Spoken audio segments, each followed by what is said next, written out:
They finance both sides of the war. We must hurry! That's him, the Red Shield courier! Shoot him! No! I'm not shooting anyone. Damn it, Pop! What? He beat everyone back with the news of the war and told England that Napoleon won. The Red Shield bankers in London pretended that England was doomed and started selling their English stocks. The English went into a selling frenzy to get rid of worthless English money. But the English won, right? Of course they won, but it was a trick by Red Shield. They waited until the stocks plummeted to pennies and then bought England back for nearly nothing. What? They did that? How? When the English leaders found out, they had no choice but to give themselves over to the Red Shield. Their money was gone, and they were slaves to the Red Shield war debt. Since that time, the English have been paying their national taxes directly to the Red Shield private bankers. The people have no idea. But the bankers bragged about what they did to us, laughing at us all the way to the bank. Why, it's the best business I've ever done. If I can control a nation's wealth, I care not who makes its laws. Oh, is this what Jefferson wanted to show me? No, look. They're in America, too? The Red Shield banks are here, Pop. Seeking a way to conquer our American dream. The dream you have, Pop. The dream of free men. They tried to take over our country many times and failed because Jefferson and the Patriots vowed to stop the evil tyrants at all costs. By authority of eternal God, he would not let the bankers win here. To preserve our independence, we must not let our rulers load us with perpetual debt. We must make our choice between economy and liberty or profusion and servitude. Wow. I place economy among the first and most important of Republican virtues, and public debt is the greatest of the dangers to be feared. It is incumbent on every generation to pay its own debts as it goes. We must have a central bank to secure this country's finances. If the American people ever allow private banks to control the issue of their money, first by inflation and then by deflation, the banks and corporations that will grow up around them will deprive the people of their property until their children will wake up homeless on the very continent their fathers conquered. Jefferson, you're mad. This country will have a central bank. Who's that? America's first Secretary of Treasury. Alexander Hamilton? Not for long. Aaron Burr, Thomas Jefferson's vice president. They didn't take too kindly to our first Sec Treasury. Sweet shot, Burr. The first attempt at a central bank only lasted 20 years and we shut it down. But the bankers tried again against Old Hickory President Andrew Jackson. You are a den of vipers and thieves. I intend to rout you out. Then by the eternal God, I will rout you out. After surviving an assassination attempt, Jackson finally defeated the bank in 1836. When asked what was the greatest accomplishment in his life, Old Hickory replied, I killed the bank. And those were his last words. I killed the bank. And with real money backed with real gold, our country experienced the greatest boom in any nation's history. Oh, it was beautiful, pal. But the bankers, greedy for more power and wealth, were concocting their most ambitious plan yet to once and for all take control of the finances of the United States. In 1910, a secret meeting was held at the J.P. Morgan estate on Jekyll Island off the coast of Georgia. This meeting was so secretive, so concealed from government and public knowledge that the 10 attendees used code names. I am clearly the richest man, so I should be the one to run the super-secret central bank. I own all the oil in America. I'm clearly richer than you will ever be, hula girl. I should run the super-secret central bank. You're nothing compared to me, lube job. I shall run the secret bank. Silence! Supreme Master Leader, I didn't know you were gonna be here. I'm not. Neither are you, dumbass. Oh, yeah, right. He's so smart. None of you shall run the bank. We have failed in the past because of openness. This time, the key to success is secrecy.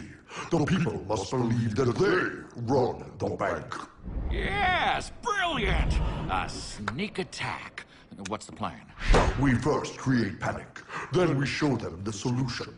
With our man in office and well-planned timing, we will have our central bank. And so the people think it is theirs. We shall christen it Federal. The Federal Reserve.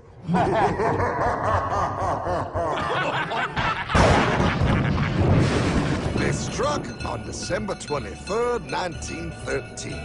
When most of our Congress were at home eating fruitcake, these bastards, I mean bankers, presented their treasonous act to their newly elected accomplice, Woodrow Wilson, who had fortuitously already agreed to sign it before he was even elected. Wait, the IRS? I thought we always had the IRS. No, pal. They did this to us too. The Fed now has the exclusive power to print America's money. They loan this money to our banks and our government at interest, putting immediate debt on our own money, printing more and more, so each dollar they print becomes worth less than the one before.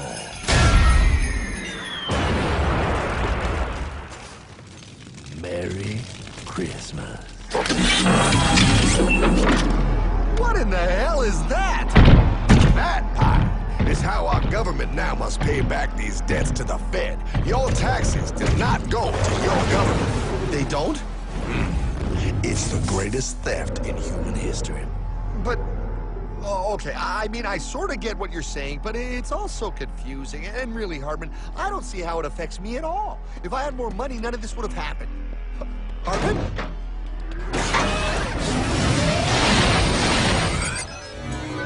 1955? Wow, what are we doing here? Oh, a little bit of shopping. Here, hold this. Gallon of gas, 23 cents. Postage stamp, 3 cents. Ounce of gold, $35. Hot baby, priceless. Best be getting back. Hey, Hartman! I need my car, man! Oh, was that Michael J? Yeah, he'll be fine. Now, pal, would you agree that you have the same exact things you had in 1955? Yeah, 1 stamp, 1 gallon of gas, 1 ounce of gold, and 1 home. Wow, we just made a lot of money. Hey! Gotta pay your taxes. Bet it's nice to have made all that money. Wait, that isn't fair. Now I actually have less money. I can't even go buy the things I just sold. The IRS and the Fed's inflation work together, pal. They aren't just taxing gain, they are taxing their inflation. You are no richer than you were in 1955. Now, does that sound fair or American to you? Yeah, but I mean, who doesn't hate taxes? I hate the IRS anyway. Pal, the higher they make the inflation, the more your money they take. It's thievery. You're not paying taxes on any more. You are paying taxes on the same, and now you have less. They take our property away right in front of our eyes, just like Thomas Jefferson said they would. What's that? Oh, they found us! Quick, my sword! What sword? We don't need your banking machine! I'll condemn you to die, damn it! Die! Pile! The Yankee bogey on my 9! Take him at his knees!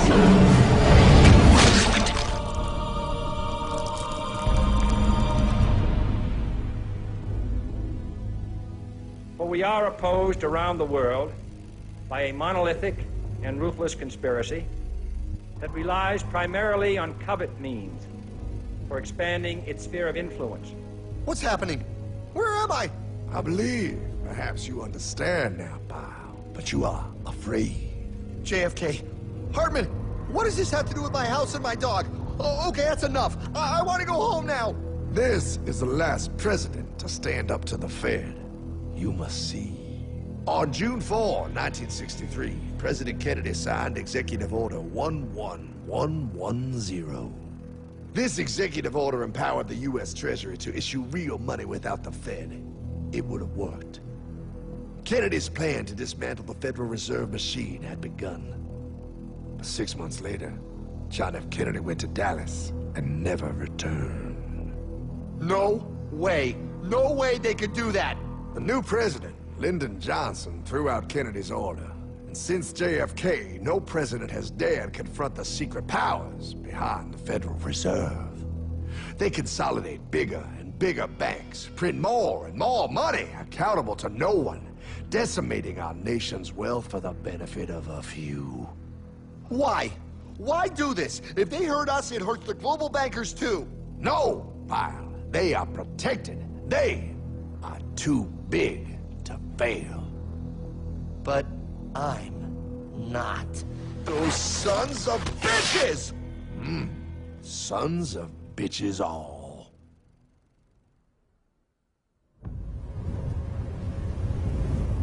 The day was cold. The wind sharp and strong. But we were determined. The bankers and their parasites had us vastly outnumbered, but their hubris made them weak. Not like us. Not like this band of immortals we have assembled. We have come to take back our... Hardman? Is that... My dog. Oh, Then the inevitable. The money kings could ignore us no longer. They sent an emissary, a cog in their machine of greed to bring about our submission. Hank Paulson. Hardman, this is blasphemy. We own the corners of the earth. It is futile to challenge us. Oh, I've seen that look before. That of a predator taking in the scent of its prey. Bold, fearless, the look of a free man. You have come far, Hardman. Farther than most. Be smart now. Join us. We will bring you money, power, everything you want. You can be one of us, if you will kneel.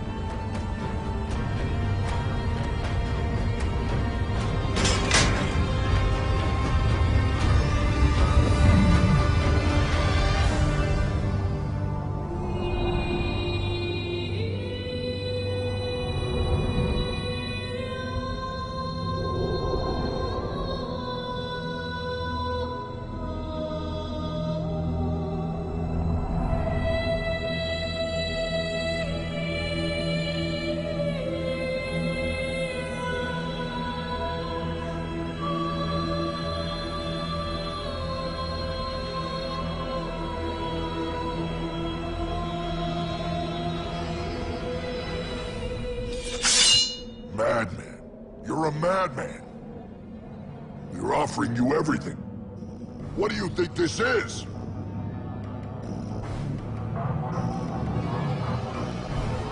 This is America!